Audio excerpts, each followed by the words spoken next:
Hello students, today we are going to start your poems. Fifth poem, A Legend of Northland, composed by Forbes Carey. In this poem, it's a summary. In this poem, a legend of an old lady who angered Saint Peter because of her greed. Saint Peter was a holy saint who was starving from many years. So now when he came to the city areas and he met a old lady who was baking some eggs, baking some cakes. So he asked for that cake, but in her greed, that old lady did not give any cake to the Saint Peter. This is what this poem is belonging to. This poem is a legend of an old lady who angered Saint Peter because of her greed. The story goes like this. Long, long ago, there lived an old lady in Northland. She was very selfish and greedy. One day, Saint Peter, while preaching round the world, reached the door. She was making cakes and baking them on the hearth. Hearth is a kind of oven settled in the earthen areas. Saint Peter was fainting with hunger. He asked the lady to give him a piece of cake. So she made a small cake. As it was being baked, it appeared to be very big. She did not give him that piece. She made another still smaller, but that too seemed her to be very big. Again, she took an extremely little scrap of dough and rolled it flat. She baked it as thin as a wafer, but she could not part with it. This made Saint Peter angry. He told her that she was not fit to live in a human form and enjoy food and warmth. He cursed her and turned her into a woodpecker who has to bore a hole in hard and dry wood to get its scanty food. She can be seen in the trees still this day boring for food. इस poem में poet ने Saint Peter, जो कि सभी areas में, Northland के areas में अपनी शिक्षाएं देते हुए एक ओल्ड लेडी के दरवाजे तक पहुंचते हैं, हु वॉज वेरी ग्रीडी, बहुत ही ज्यादा लालची थी और अपने आप को सेटिस्फाई नहीं कर पा रही थी. उन्होंने उससे कुछ खाने के लिए रोटी मांगी, बट शी डिनाइड. उसने ना मना किया और ना ही उसे कुछ खाने को दिया. उन्होंने उससे कुछ रोटी का हिस्सा मांगा. जब वो उस केक्स को बना रही थी, जब केक को बनाया जा रहा था, तब उसने देखा कि केक का छोटा टुकड़ा जब उसने बेल कर उस ओवन में रखा तो वो केक जो था वो बड़ा बन गया. पर उसकी वो इच्छा नहीं हुई कि वो उसे सेंट को, उस साधु को दे दे. उसने फिर से एक छोटा आटे का गूथा हुआ हिस्सा लिया, फिर उसका एक केक बनाया, फिर उसे ओवन में पकाने के लिए रखा, और तब भी वो फूलकर बड़ा हो गया. आखिरी में उसने एक बहुत ही छोटा सा आटे का गूथा हुआ हिस्सा लिया और उसने बिल्कुल पतली परत जैसा वेफर होता है उस तरीके का एक रोटी का केक बनाया. पर तब भी उसका वो मन नहीं माना कि वो उसे अपने आप से अलग करके उस साधु को खाने के लिए दे दे. ये सब कुछ साधु सामने से खड़ा होकर देख रहा था.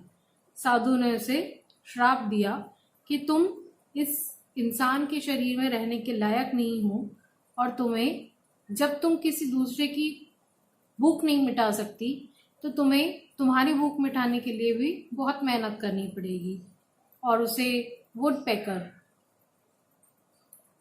का श्राप दे दिया कि तुम वुडपेकर बन जाओ और अपना खाना खुद ढूंढ कर ही खाओ, तुम्हें भी सब कुछ सहूलियत से ना मिले. और आज भी हम कहीं ना कहीं वुडपेकर को लकड़ियों में, पेड़ों में खोदते हुए अपना भोजन ढूंढते हुए देख सकते हैं. This was your poem. And your next poem is no man are foreign.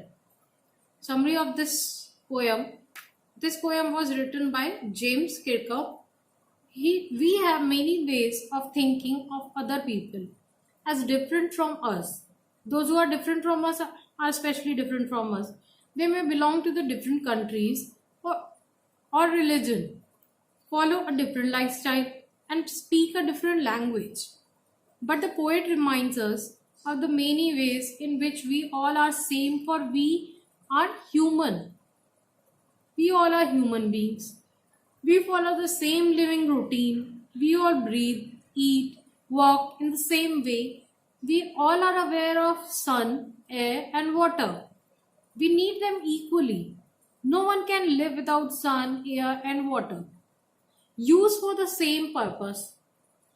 We all love peace and hate war.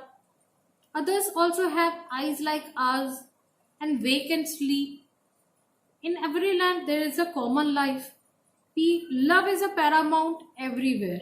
Love cannot be denied by each living being. All are lovable. Love is a paramount everywhere that wins the heart.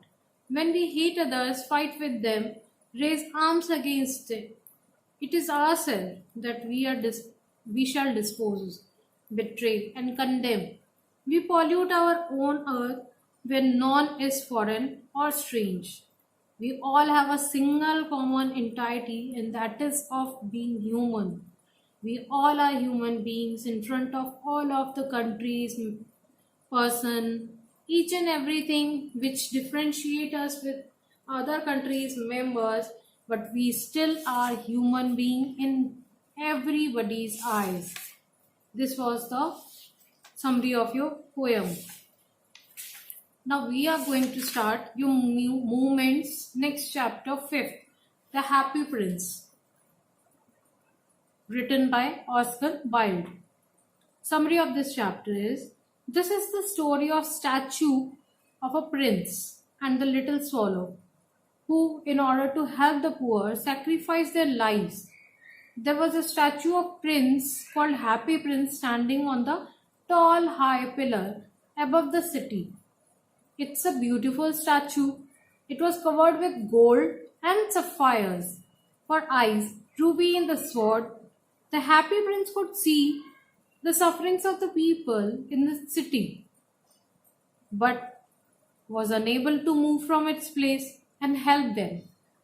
One day, a little swallow, which was on his way to Egypt, landed on the statue. He was tired and so decided to spend his night at the feet of the statue. The swallow found the statue weeping. He was very kind and full of pity. He asked the Happy Prince why he was crying. The Happy Prince told him that he could see the people of the city who were hungry. He wanted to help them but could not move. He requested the swallow to stay with him for some time and help him in helping the poor. The swallow agreed. Happy Prince helped a seamstress by sending his great ruby through the swallow. Then he requested the swallow to help out the sapphire, to take out the sapphire from his eye and give it to the playwright. Those who write plays are called playwrights, who was about to faint because of hunger and cold. Next day, Happy Prince requested Swallow to pluck another sapphire from his eye and give it to the match girl, who was weeping as she had no money to take home. Now the Happy Prince became blind. The swallow decided to stay with him forever. The prince asked him to go to Egypt, but he refused. Now onwards, the swallow would tell the Happy Prince the stories of the poor. The Happy Prince asked the swallow to take the gold off his body and give it to the poor. The weather had become extremely cold. Now the snow started falling and then the frost. The poor little swallow could not survive and fell dead. At that moment, the leaden heart of the statue broke into two. Next morning, the mayor of the city visited that site and found the statue useless and unattractive just because the gilded stones and the gold from his body was removed for the poor. The statue was pulled down and melted in a furnace at a foundry. But the leaden heart could not be melted. It was thrown into the dust heap where the dead swallow was also lying. God asked one of his angels to bring him the most precious things in the city. The angel brought him a leaden heart of the happy prince and the dead swallow. God praised the angel for the right choice. God said the little bird would sing forever in the garden of paradise, and the happy prince would praise him in his city of gold. This was the chapter, The Happy Prince, the summary of this chapter, Happy Prince. The question answers of this chapter will be given to you soon. Thank you.